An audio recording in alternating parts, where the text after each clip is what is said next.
everyone. It's Kelly from Kelly's Astrology here. I want to share with you a few ideas today about the simplest types of transits that you can follow.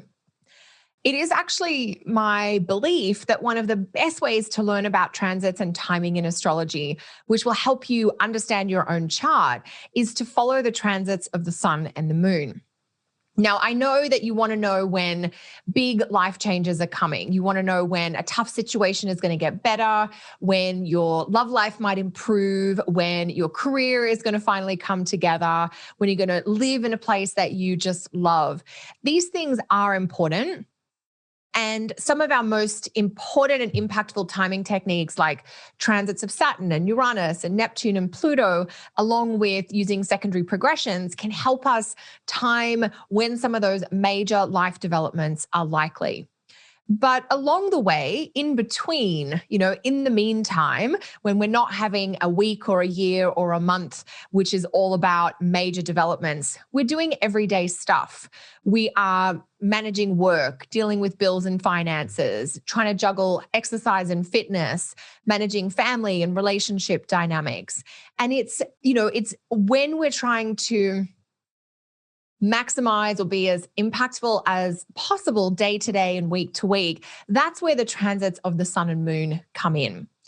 You might know that the moon is the quickest moving planet, which means that in one 28-day period, the moon is going to trace its way through your entire birth chart, every zodiac sign, every house, every planet.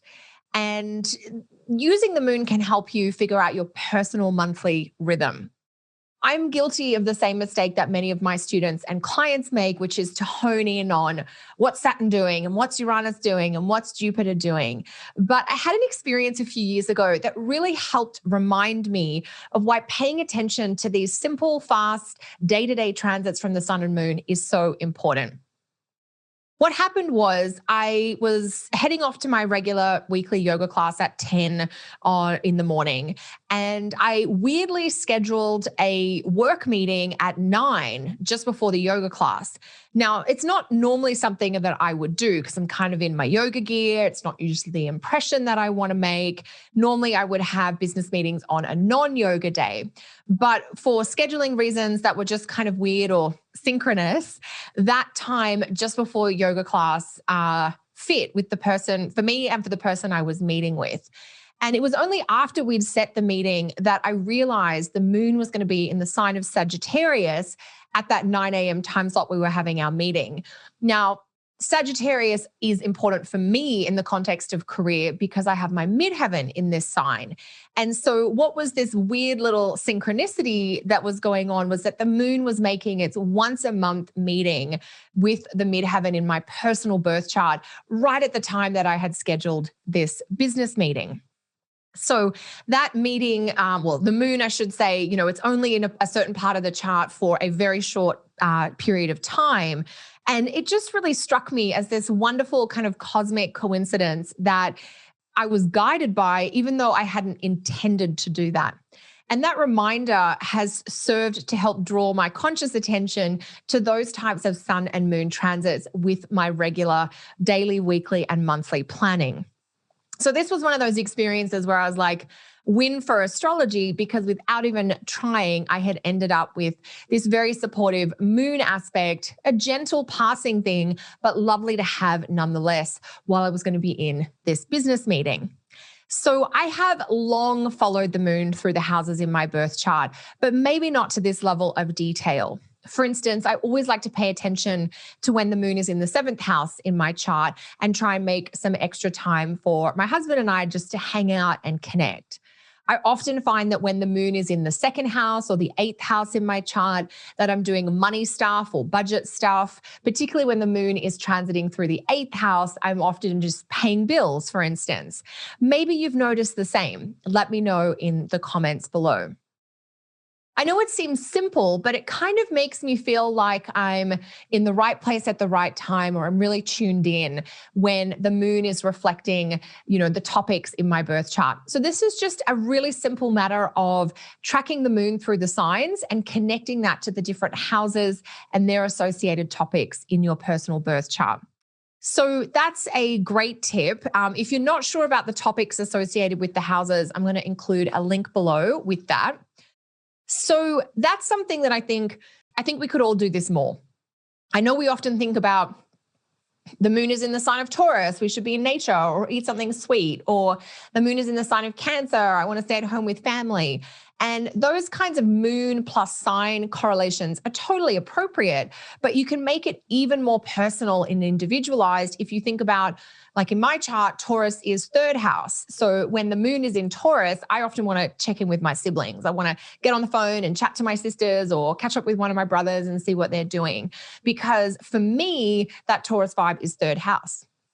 So even though going outside can be great when the moon is in Taurus, being with the trees, which I also think is lovely, I always do third house things when the moon is in Taurus. So I'd love to hear how that goes for you. The other planet that I think is really fun, and I have really consciously used the sun transits over the years. When I plan out my annual calendar, I always like to have a look at what sign and therefore what house the sun is moving through. The sun does move quickly, but more slowly than the moon. With the moon, we have a couple of days every month where the moon is in each sign and each house, each part of our chart. But the sun, there's only going to be a couple of days. Well, hang on. Two things with the sun. The sun will spend about 30 days a year, a whole month, in each part of your chart. So when the sun is in your 10th house of career, it is literally your time to shine. Or if the sun is conjunct your midheaven, for instance. But you only have one 30-day window of that each year.